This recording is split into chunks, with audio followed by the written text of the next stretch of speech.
ายดีทุกคน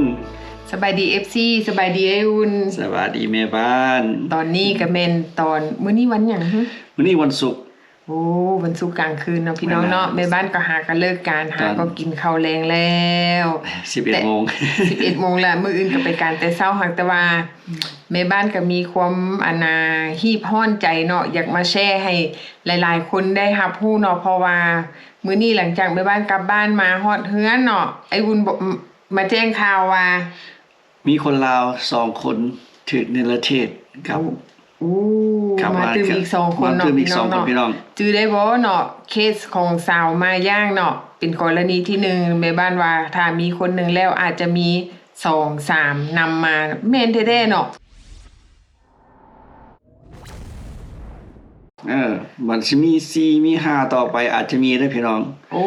ตามที่เฮาได้ยินข่าวมาเนาะอันนี้เฮามาอัปเดตเนาะพี่น้องเนาะว่าเหตุการณ์อยู่สหรัฐอเมริกาเกี่ยวกับการเนรเทศคนลาวกลับบ้านเป็นแบบใด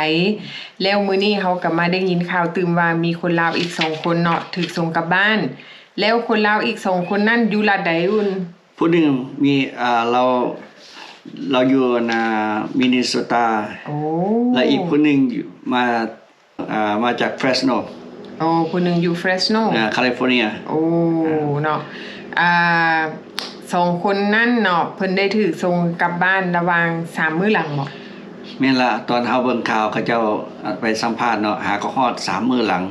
ใหม่ๆหาไปฮอดใหม่ๆหาก็ฮอดใหม่ๆเนาะหาก็ไปฮอดเมืองลาวเนาะหากแต่ว่า2อ้ายเพิ่นก็มีพี่น้องเนาะสิมาประกันตัวเอาเพราะว่าเพิ่นยังมีญาติพี่น้อง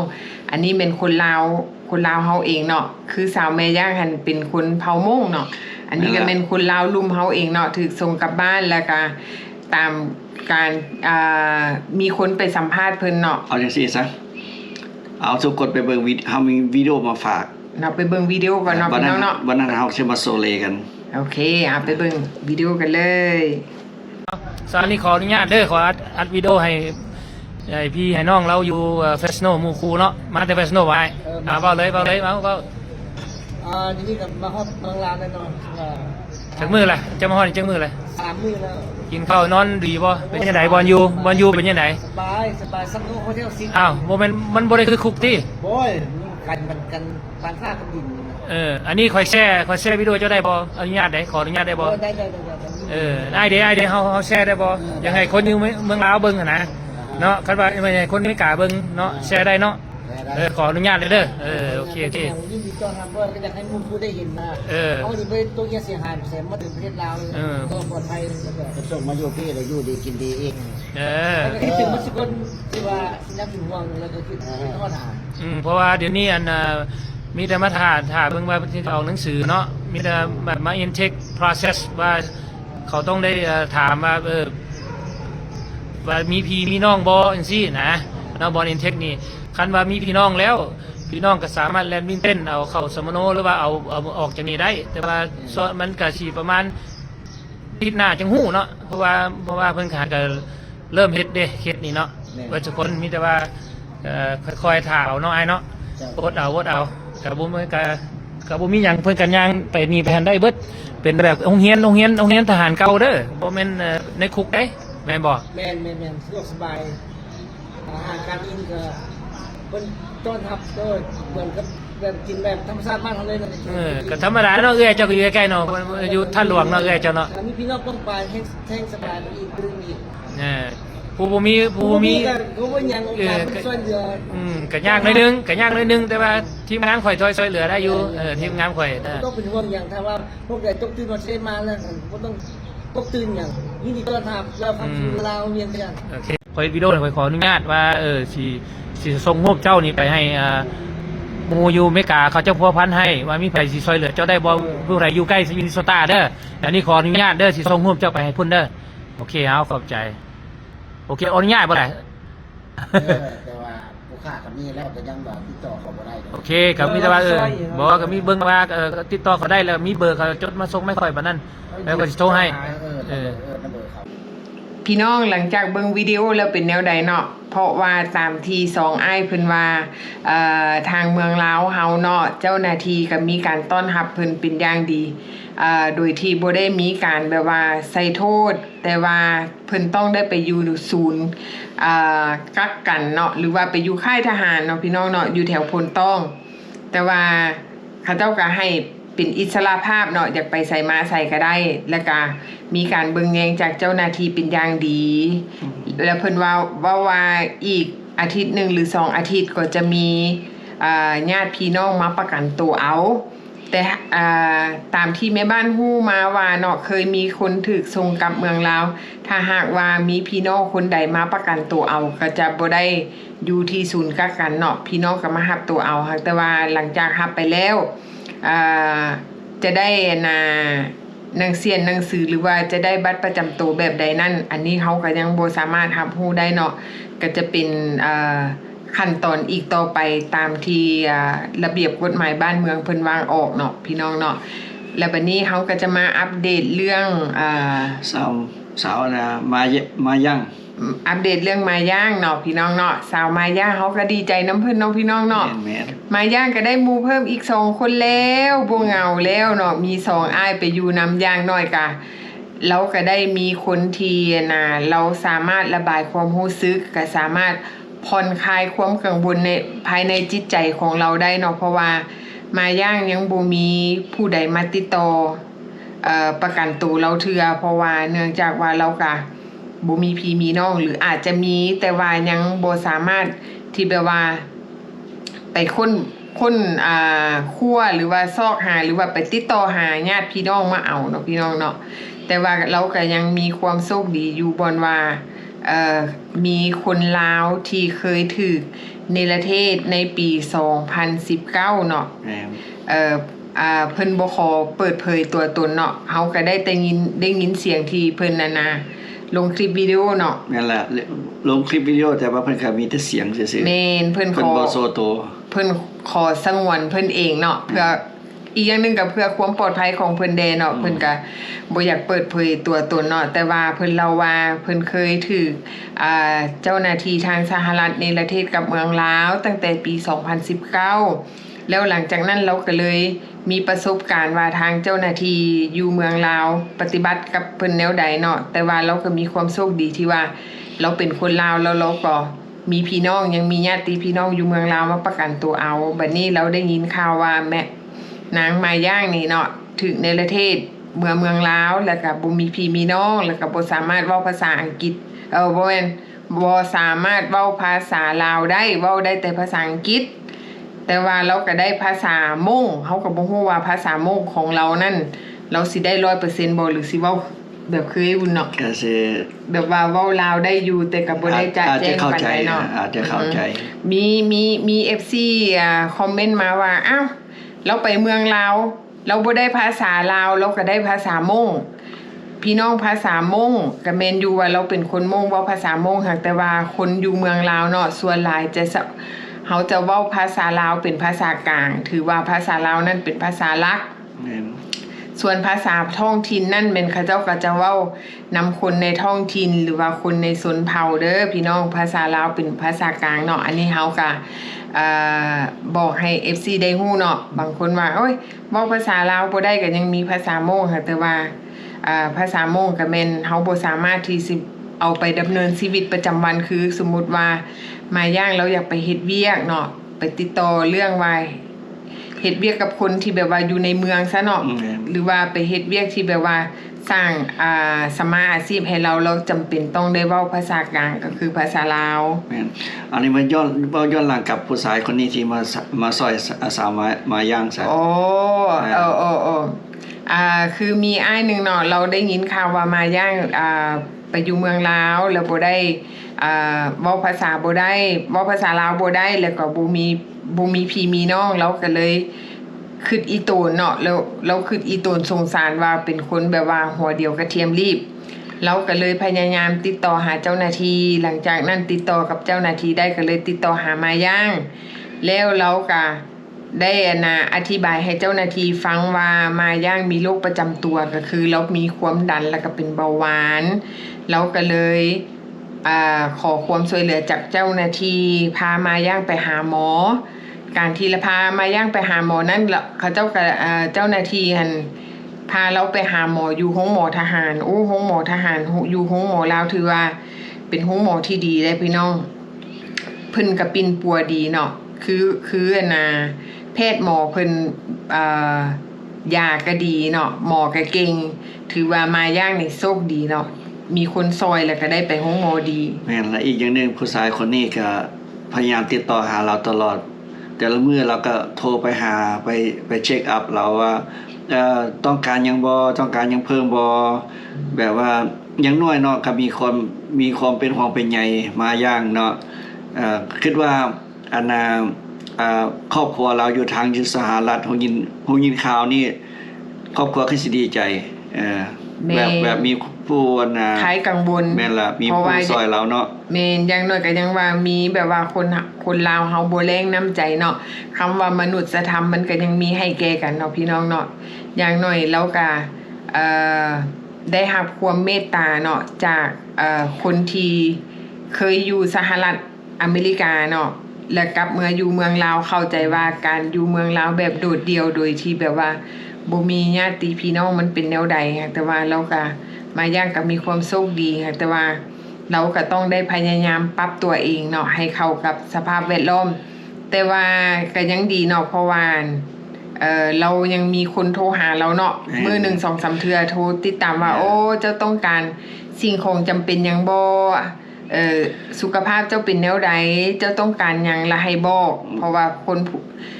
อ้ายเพิ่นก็จะมาซอยเนาะเพิ่นก็ได้สั่งซื้อเครื่องมาให้นางมาย่างได้เครื่องใช้จำเป็นแม่นแล้วแล้วก็ซอยเราว่าเราก็เห็นอกเห็นใจแล้วก็ซอยเต็มที่เลยแม่นอย่างน้อยก็ยังมีคนช่วยเหลือก็ฟังเบิ่งเนาะบางเทื่อแบบว่าเราปรับตัวได้อีกจักหน่อยหลังจากที่เราได้หมู่แล้วเราก็สิค่อยปรับตัวได้หลายขึ้นเนาะค่อยเป็นค่อยไปเนาะแม่นค่อยเป็นค่อยไปเพราะว่าเราคิดว่าเราก็ยังแบบว่าคือคนกำลังอยู่ในฝันห้ายเนาะยังปรับตัวบ่ได้ยังบ่ฮู้ว่ามันเกิดหยังขึ้นกับชีวิตเพราะว่ามันปึ๊บปั๊บแม่นทุกสิ่งทุกอย่างก็แบบสายฟ้าแลบเลยแม่นบัดนี้เราได้มีหมู่แล้วเนาะมีคนที่สามารถแบบว่าเว้าภาษาเดียวกับเราก็คือเว้าภาษาอังกฤษอย่างน้อยก็ยังมีความรู้สึกว่าโอ้เฮาเว้าภาษาเดียวกันแล้วเฮาเคยมาใช้ชีวิตอยู่อเมริกานำกันจังซี่มันก็มีความเข้าอกเข้าใจกันเนาะก่อนนั้นเขาเจ้าให้นางมาย่างอยู่เฮือนพักมองนี่นะเพื่อความปลอดภัยของเราคือกันการหน้าที่รักษาความปลอดภัยแม่นเนาะเป็นค่ายทหารคือเราว่าเนาะมันเป็นค่ายทหารอยู่โพนต้องถือว่าเป็นอยู่บ่อนเดียวกับเจ้าหน้าที่ก็มีความปลอดภัยแล้วอีกอย่างนึงหลังจากที่เราได้หมู่แล้วเราก็สิได้เรียนรู้เกี่ยวกับระเบียบกฎหมายฮีตของประเพณีวัฒนธรรมอยู่ประเทศลาวว่าเป็นแนวใดน้ำใจของคนอยู่เมืองลาวเป็นแบบใดเราก็สิได้เรียนรู้หลายแม่เราก็สิได้เรียนรู้หลายขึ้นแล้วเราก็สิได้เรียน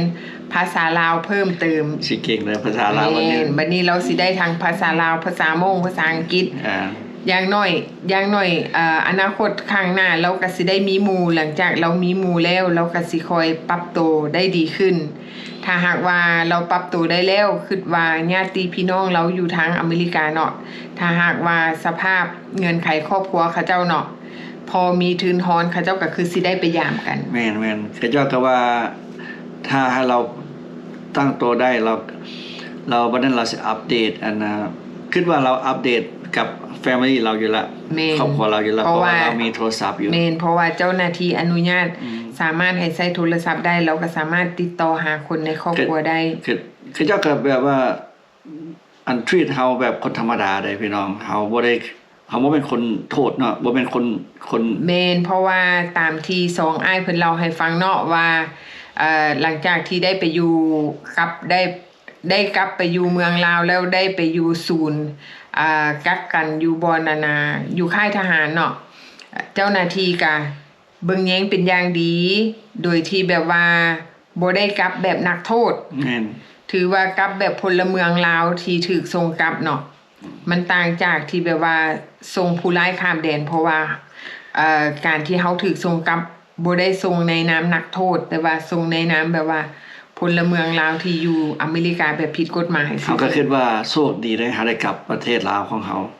ไปก่อนถือโชคดีเด้อพี่น้องเด้อเพราะว่าหยังฮู้บ่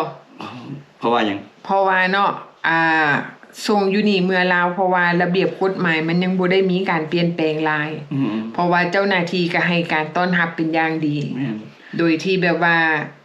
มีมนุษยธรรมเนาะก็คือมีน้ำใจต่อกันหั้นนะและอีกอย่างหนึ่งถ้าหากว่ามีพี่น้องมาประกันตัวเอาเพิ่นก็อนุญาตให้กลับบ้าน แม่น คิดเบิ่งสมมุติว่าเนาะสมมุติว่าบ่ได้ถูกส่งกลับเมืองลาวได้ถูกส่งกลับไปประเทศปานามาสิ เวเนซุเอลาบ่จังซี่ ไปอยู่ศูนย์กักกันบอนที่แบบว่า แม่น บอนที่มันโหดให้ว่าซั่นซะบอนที่มีระเบียบกฎหมายที่มันเคร่งครัดเนาะ อันนั้นมันคุกแท้ๆเลย แม่นอันนั้นส่งตามที่เฮาเบิ่งข่าวเนาะเขาส่งไปติดคุกแท้ เป็นแต่ญาติพยานนั้น ๆแม่นไปใส่ก็บ่คือส่งกลับบ้านขอกลับบ้าน ขอกลับบ้านไปประเทศลาวดีกว่า แม่นอย่างน้อยกับบ้านเกิดเมืองนอนเฮาเนาะพี่น้องเนาะ คนลาวฮักก็ซอยกัน มีน้ำใจซอยกันเนาะ แม่นแล้ว ก็หลายคนในแบบ FC กลับบ้านเฮาเด้อพี่น้องคนลาวน้ำใจดี มีหยังก็ซอยกันก็เจ้าก็คอมเมนต์เข้ามาหลายๆคนก็ขอบใจเด้อที่แสดงมีความน้ำใจ แม่น ต่อ เนาะ คนลาวคือกันเนาะ แม่น เฮาสิไปอยู่ไสอยู่ประเทศใดอยู่รัฐไสก็ช่างเฮามันยังมีสายเลือดลาวอยู่ แม่นเอ้าเพิ่นก็ยังแต่งเพลงเด้ เพลงบ่ได้ เพลงอิหยังอยู่บ่อนใดบ่คือบ้านเฮานะเพลงหยังอ่ะลืมชื่อ แม่น เออ ใครมีคอมเมนต์ก็มาลงกันเด้อเพราะว่าเอาไว้ทั้งรูปมันล่ะเพราะว่าFC มาคอมเมนต์ก็จะอ่านเบิ่งกันนะว่ามีอันน่ะอิหยัง มีเหตุการณ์หยังเกิดขึ้น แม่น แลเนาะพี่น้องเนาะเฮาก็มาแชร์นํกันเนาะพี่น้องเนาะถ้าหากว่าผู้ใดมักก็กดไลค์ให้เด้อเข้ามาเบิ่งและกดไลค์กดแชร์เด้อพี่น้องเพื่อเป็นกำลังใจให้เฮาเนาะถ้าหากว่ามีข่าวหยังใหม่ๆมาอัปเดตหรือว่ามี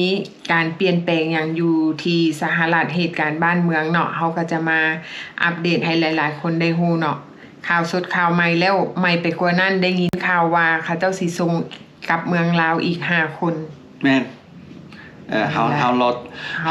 ติดตามเฮารอติดตามไปนำกันเด้อ แมนเห็นบอกหลังจากส่งไปลองทางแล้วคนที่1คนที่2ที่3นำมาได้บัดนี้นำ เดาไว้ซิตอน แม นั้น นทีแรกเนาะส่งไปคนนึงแม่นบ่รอบ2นี่ส่งไป2คนรอบ3นี่5คน แม่น โอ้แล้วมันจะสิมีรอบต่อๆไป แม่น อย่าลืมเด้อพี่น้องอย่าลืมว่าถ้าหากว่าผู้ใดฮู้ตัวแล้วว่ามีรายชื่อที่ถูกส่งกลับเนาะเฮาก็บ่ประมาทเนาะเฮาก็ต้องเตรียมตัวให้พร้อม1เตรียมใจเตรียมตัว แล้วก็อธิบายให้คนในครอบครัวได้ฟังวางแผนไว้ล่วงหน้าส่งก็ดีบ่ส่งก็ดีเนาะพี่น้องเนาะถ้าหากว่าเฮามีการวางแผนล่วงหน้าแล้วเฮาก็จะได้ไปหน้าแบบบ่ห่วงหลัง โดยที่แบบว่าเฮาไปโดยบ่มีความกังวลบัดนี้เฮาคนลาวเว้ากับเมืองลาวก็เว้าภาษาลาวเนาะพี่น้องเนาะมันบ่ได้ยากเพราะว่าเฮายังมีพี่มีน้องกินนาเมื่อบ้านกินข้าวเหนียวจ้ำปลาแดกเฮาก็มีความอุ่นใจแล้วเนาะเพราะว่าแผ่นดินลาวถือว่าเว้าภาษาเดียวกันไปฮอดแล้วบ่ตายละมีความมั่นใจ มีความอบอุ่นเลย แม่น การทำพยายามซื่อเฮายังมีความอบอุ่นนะ แม่นแล้ว ไปฮอดอันน่ะแผ่นดินลาวเฮาแล้วโอ้ย คันยังไปบ่ฮอดลาวนะเฮาไปฮอดสนามบินแล้วพ่อคนลาวนะเฮาก็ยัง ดีใจ คนลาวว่าดีใจเนาะ ดีใจ ได้มาพ่อกันได้เดินทางนํกันเนาะ แม่น ม่วนเนาะอันนี้เฮาก็ฝากไว้เนาะพี่น้องเนาะเว้าหลายมันสิเด็กเนาะพี่น้องเนาะมื้ออื่นไปบ้านก็ไปการเนาะพี่น้องเอาไว้โอกาสหน้าเฮาสิมาเล่าให้ฟังอีกเนาะว่ามีหยัง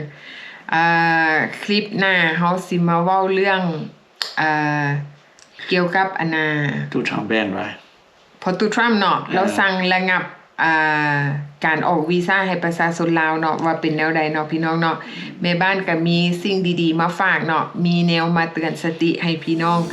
ทางอยู่เมืองลาวแล้วก็ทางอยู่อเมริกาให้รับรู้เนาะพี่น้องเนาะเจอกันใหม่คลิปหน้าเด้อคลิปนี้ขอตัว ไปนอนก่อนเด้อนอนรับฝันดีเด้อทุกคนเด้อพบกันใหม่คลิปหน้า บ๊ายบาย